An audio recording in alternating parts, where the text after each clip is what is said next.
देश में अब राष्ट्रीय प्रतीक चिन्ह पर गरमाई सियासत। क्या है पूरा मामला, फटाफट 90 सेकंड में देखें पूरी खबर। नए संसद भवन की छत पर लगे जिस अशोक स्तंभ का पीएम मोदी ने हाल ही में पूजन किया था, उसे लेकर नया विवाद पैदा हो गया है। विपक्ष ने मोदी सरकार पर इतिहास से छेड़छाड़ का आरोप लगाते हुए कहा कि इस अशोक स्तंभ में शेर को आक्रामक दिखाया गया है। कांग्रेस नेता अधीर रंजन चौधरी ने ट्वीट किया कि नरेंद्र मोदी जी कृपया कर शेर का चेहरा देखें। क्या वो महान सारनाथ की मूर्ति का प्रतिनिधित्व कर रहा है? गिरी के शहरों का विकृत संस्करण है। कृपया इसे जांचें और अगर जरूरत हो तो इसे सुधारें। जबकि जयराम रमेश ने कहा है कि सारनाथ में लगे अशोक स्तंभ के शेरों के चरित्र और प्रकृति को पूरी तरह से बदलना भारत के राष्ट्रीय प्रतीक का अपमान है। कांग्रेस नेता अजय कुमार ने नए अशोक स्तंभ को बीजेपी और संघ की मानसिकता दर्शाने वाली घटना करार दिया है। ये आरएसएस और बीजेपी का मानसिकता दर्शाने वाली एक और घटना है। मोदी सरकार पर पलटवार में टीएमसी सांसद महुआ मोहित्रा भी पीछे नहीं रही। सच कहा जाए तो इस अध्याय से लंबे वक्त से जारी सत्यमेव जयते का सिंहमेव जयते में परिवर्तन पूरा हो गया।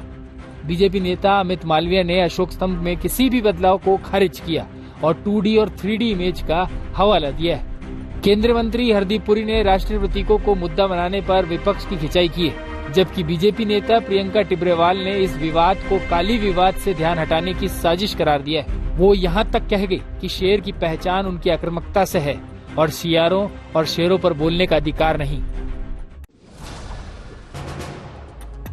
गुजरात में बारिश और बाढ़ से जबरदस्त नुकसान पहुंचा है। गुजरात में ये आपदा जानलेवा साबित हो रही है। फटाफट 90 सेकंड में देखें पूरी खबर। देश के कुछ हिस्सों में बारिश और बाढ़ का कहर जारी है।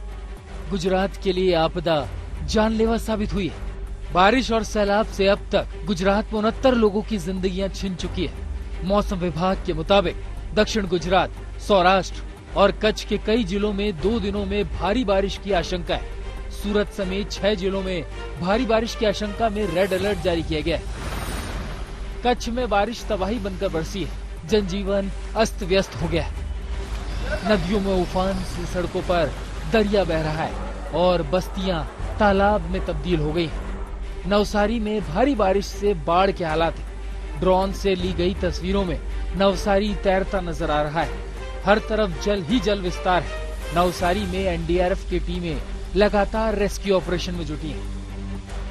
अहमदाबाद में भारी बारिश के बाद जगह जगह बर्बादी के निशान दिख रहे हैं। बाजार से लेकर कॉलोनियों की पार्किंग तक तबाही का मंजर है।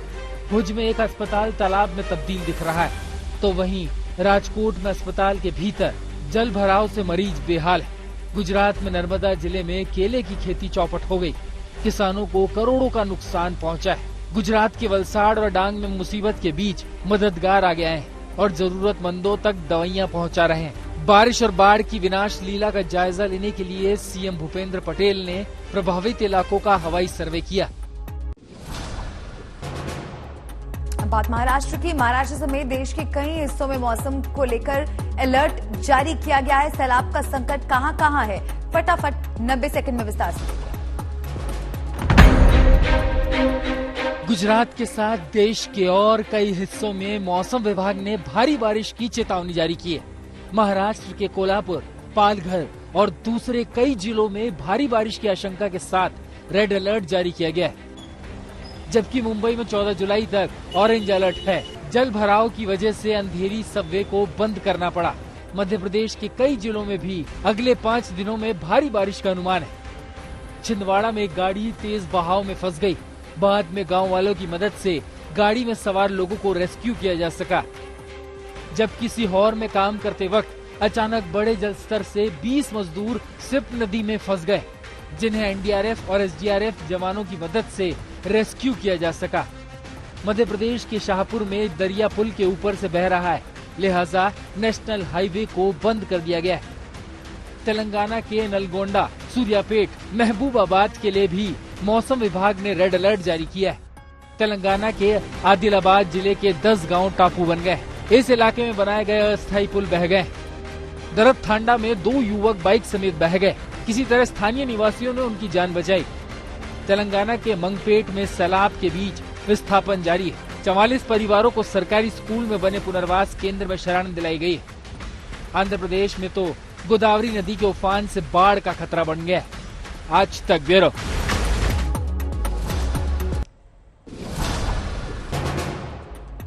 देश के कई हिस्सों में मूसलाधार संकट से हादसों को दावत मिली है। लोगों को जोखिम उठाना महंगा पड़ रहा है। फटाफट 60 सेकंड में देखें ऐसे ही हादसों की बानगी। बारिश और बाढ़ की वजह से देश के कुछ हिस्सों में दर्दनाक हादसे भी सामने आ रहे हैं। महाराष्ट्र में पुल पर बहता दरिया पार करने में एक कार बह गई। इस कार के साथ उसमें सवार 6 लोग भी तेज धारा में बह गए, जिसमें से 3 लोगों को रेस्क्यू कर लिया गया, लेकिन 3 लोगों की मौत हो गई। उनके शव ही निकाले जा सके। ऐसा ही एक हादसा मध्य प्रदेश के नर्मदापुरम में देखा गया है।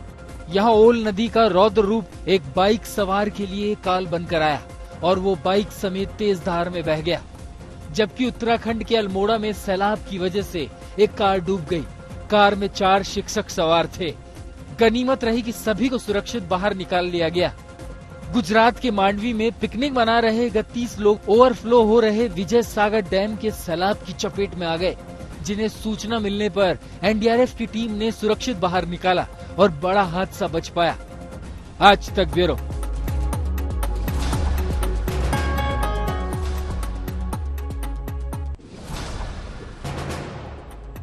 अब बात ज्ञानवापी की। ज्ञानवापी केस में मुस्लिम पक्ष की दलील पूरी, आज हिंदू पक्ष की बारी। फटाफट 60 सेकंड में देखें दोनों पक्षों की दलील।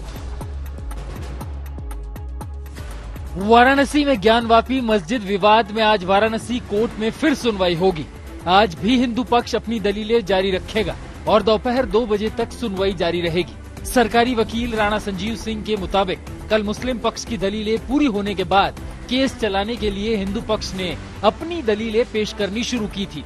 हिंदू पक्ष के वकील मदन मोहन यादव के मुताबिक मुस्लिम पक्ष ने अदालत से मामले को खारिज करने की मांग की है, जबकि हिंदू पक्ष की ओर से श्रृंगार गौरी मंदिर में पूजा के अधिकार की मांग के साथ कहा गया, जब तक वक्फ बोर्ड की स्थापना न हो तो किसी परिसर में सिर्फ नमाज अदा करने से उसे मस्जिद नहीं करार दिया जा सकता है। हिंदू पक्ष की चारों महिला वादियों ने कहा है कि राखी सिंह के बयान से उन्हें कोई मतलब नहीं है।